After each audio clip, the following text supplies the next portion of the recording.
മുൻ മുഖ്യമന്ത്രി വി.എസ്. അച്യുതാനന്ദനെ സന്ദർശിക്കുവാൻ മുഖ്യമന്ത്രി പിണറായി വിജയൻ ആശുപത്രിയിലേക്ക് എത്തുകയാണ്.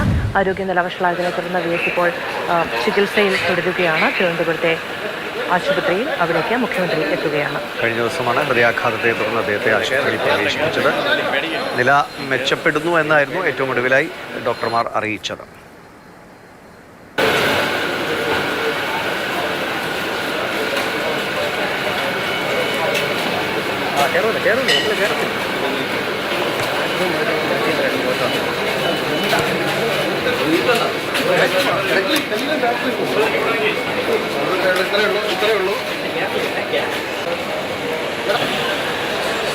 ജിബിൻ ജെബി വിവരങ്ങളുമായി തിരുവനന്തപുരത്ത് നിന്ന് നമ്മളോടൊപ്പം ചേരുകയാണ്. ജിബിൻ, മുൻ മുഖ്യമന്ത്രി വി.എസ്. അച്യുതാനന്ദനെ ആശുപത്രിയിൽ സന്ദർശിക്കാൻ മുഖ്യമന്ത്രി പിണറായി വിജയൻ എത്തുകയാണ്.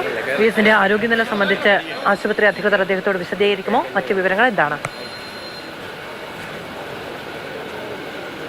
തിരുവനന്തപുരം SUT ആശുപത്രിയിലെ വെന്റിലേറ്ററിൽ കഴിയുന്ന മുൻ മുഖ്യമന്ത്രി വി.എസ്. അച്യുതാനന്ദനെ കാണാൻ നിലവിലെ കേരള മുഖ്യമന്ത്രി പിണറായി വിജയൻ അല്പസമയം മുമ്പാണ് എത്തിയത്. അദ്ദേഹം ഇപ്പോൾ വി.എസ്. കിടക്കുന്ന വെന്റിലേറ്ററിൻ്റെ ആ ഭാഗത്തേക്കാണ് പോയിരിക്കുന്നത്. അവിടെ എത്തി വി.എസിനെ സന്ദർശിക്കും. കാരണം വെന്റിലേറ്ററിലായതുകൊണ്ട് തന്നെ അകത്ത് കയറി സന്ദർശിക്കാനോ മറ്റു കാര്യങ്ങളൊന്നും സാധിക്കില്ല. അതുകൊണ്ട് തന്നെ ഇവിടെയുള്ള നിലവിൽ അകത്തുള്ള ആശുപത്രിക്കകത്തുള്ള കുടുംബാംഗങ്ങളെ കണ്ട് സംസാരിക്കുകയും അതിനുശേഷം വി.എസിൻ്റെ ആരോഗ്യസ്ഥിതി വിലയിരുത്തുന്ന ഡോക്ടർമാരടങ്ങിയ മെഡിക്കൽ സംഘത്തോട് മുഖ്യമന്ത്രി നേരിട്ട് സംസാരിക്കുമെന്നാണ് നമുക്കിപ്പോൾ അറിയാൻ കഴിയുന്നത്. അതിനുശേഷം അദ്ദേഹത്തിൻ്റെ മുഖ്യമന്ത്രിയുടെ ഭാഗത്തു നിന്ന് എന്തെങ്കിലും പ്രതികരണം ഉണ്ടാകും എന്നുള്ളൊരു കാര്യം കൂടിയാണ് ഉറ്റുനോക്കുന്നത്. എന്തായാലും വി.എസിൻ്റെ ആരോഗ്യനില തൃപ്തികരമാണ് എന്നുള്ള കാര്യമാണ് കഴിഞ്ഞ ദിവസം രാത്രി മുഖ്യമന്ത്രി വി.എസ്. അച്യുതാനന്ദൻ്റെ മകൻ തന്നെ ഫേസ്ബുക്ക് പോസ്റ്റിലൂടെ പങ്കുവച്ചത്. നമുക്ക് ആശുപത്രി അതിൽ നിന്ന് അറിയാൻ സാധിക്കുന്ന അതേ കാര്യം തന്നെയാണ്.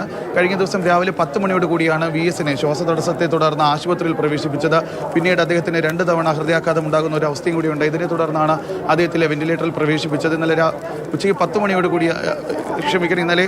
മണിയോട് കൂടിയാണ് അദ്ദേഹത്തെ വെന്റിലേറ്ററിൽ പ്രവേശിപ്പിക്കുകയും ചെയ്തത്. ഇതിനുശേഷം അദ്ദേഹത്തിൻ്റെ ആരോഗ്യനില ആശുപത്രിയിൽ എത്തിച്ച സമയത്തുണ്ടായിരുന്നതിനേക്കാളും ഏറെ മെച്ചപ്പെട്ടു എന്നുള്ളൊരു വിവരമാണ് നമുക്ക് ലഭിക്കുന്നത്. പക്ഷേ അദ്ദേഹത്തെ ഇപ്പോഴും വെന്റിലേറ്ററിൽ തുടരുകയാണ്. അദ്ദേഹത്തിൻ്റെ ആരോഗ്യം സംബന്ധിച്ച് കാരണം 2 തവണ ആശുപത്രിയിൽ എത്തിയതിനു ശേഷം 2 തവണ അറ്റാക്ക് കൂടി വന്ന സാഹചര്യത്തിൽ അദ്ദേഹത്തിൻ്റെ കൃത്യമായിട്ടുള്ള വിലയിരുത്തലുകൾ ആവശ്യമുണ്ട്. അതുകൊണ്ട് തന്നെ ഒരു മെഡിക്കൽ ബോർഡ് കൂടി ചേർന്നുകൊണ്ട് അദ്ദേഹത്തിൻ്റെ ആരോഗ്യം സംബന്ധിച്ചിട്ടുള്ള മറ്റ് വിവരങ്ങൾ അറിയിക്കുമെന്നാണ് നമുക്കറിയാൻ സാധിക്കും. എന്തായാലും നിലവിൽ ഇതുവരെയും ആശുപത്രിയുടെ ഭാഗത്ത് നിന്ന് വി.എസിൻ്റെ ആരോഗ്യസ്ഥിതി സംബന്ധിച്ച് മെഡിക്കൽ ബുള്ളറ്റിൻ ഒന്നും തന്നെ ഇതുവരെ ഇറക്കിയിട്ടില്ല. കാരണം അത് കുടുംബത്തിൻ്റെ കൂടി അനുമതി ഉണ്ടെങ്കിൽ മാത്രമേ അത്തരത്തിൽ മെഡിക്കൽ ബുള്ളറ്റിൻ ഇറക്കാൻ സാധിക്കും. എന്തായാലും വി.എസ്. അച്യുതാനന്ദനെ കാണാൻ മുഖ്യമന്ത്രി പിണറായി വിജയൻ ഇപ്പോൾ എത്തിയിട്ടുണ്ട്. അതിനുശേഷം അദ്ദേഹം പുറത്തിറങ്ങുമെന്ന് എന്ത് പറയുമെന്നുള്ളതാണ് ഇപ്പോൾ എല്ലാവരും ഉറ്റുനോക്കുന്നത്. ജിബിൻ ജെബിയാണ് വിവരങ്ങൾ നൽകിക്കൊണ്ടിരിക്കുന്നത്. തിരുവനന്തപുരത്തെ SUT ആശുപത്രിയിൽ ചികിത്സയിൽ കഴിയുന്ന മുൻ മുഖ്യമന്ത്രി വി.എസ്. അച്യുതാനന്ദനെ സന്ദർശിക്കാനായി മുഖ്യമന്ത്രി പിണറായി വിജയൻ എത്തിയിരിക്കുന്നു. കഴിഞ്ഞ ദിവസമാണ് ഹൃദയാഘാതത്തെ തുടർന്ന് വി.എസ്. അച്യുതാനന്ദനെ ആശുപത്രിയിൽ പ്രവേശിപ്പിച്ചത്. പിന്നീട് അദ്ദേഹത്തിൻ്റെ ആരോഗ്യനില മെച്ചപ്പെട്ടു എന്നാണ് ഡോക്ടർമാർ അറിയിച്ചത്. ഇന്നലെ MABB അടക്കമുള്ള നേതാക്കളും എത്തി അദ്ദേഹത്തിൻ്റെ മകനുമായി കൂടിക്കാഴ്ച നടത്തിയിരുന്നു. ശേഷം പ്രതികരണം അറിയിച്ചത് എത്രയും വേഗം ആരോഗ്യം വീണ്ടെടുത്ത് വി.എസ്. തിരികെ വരുമെന്ന പ്രതീക്ഷയാണ് MABB ഒക്കെ പ്രകടിപ്പിച്ചത്. ഇപ്പോൾ മുഖ്യമന്ത്രി പിണറായി വിജയനും വി.എസ്. അച്യുതാനന്ദനെ കാണാൻ ആശുപത്രിയിലേക്ക് എത്തിയിരിക്കുന്നു.